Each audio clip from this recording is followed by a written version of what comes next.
You know what's crazier? We were talking about it just a little bit ago in the production meeting is that this team finds ways for it to look worse week by week. Like that's something the most impressive thing that I can take away from this team and what Norvell has put out as a product is that it finds a way to look worse, and it's getting worse, and it's going to get even more worse as Florida State is going to go travel to face Notre Dame, number 8 in the country, next weekend.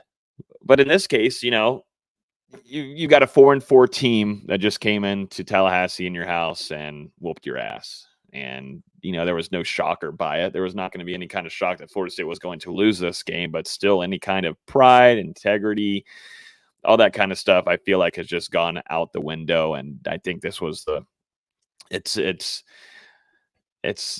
same product, but it's getting worse week by week. You also lost to one of your best players on the defensive side of the ball, the one that brought passion, the one that brought a lot of juice. Literally, that's why his nickname is that. But Justin Cryer went out with seemed to be a pretty severe injury.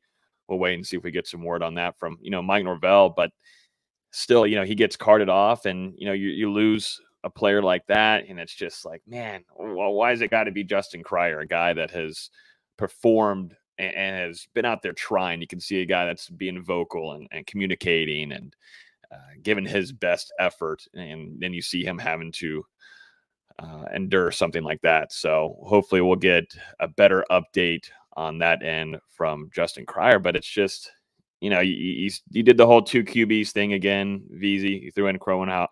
You threw in Luke and you threw in Brock. And seemed like that was just a fluid thing for Mike, that what he wants to do moving forward throughout the rest of this season. We didn't know if we'd see Luke going into this game. Kind of was heavily taped during warmups.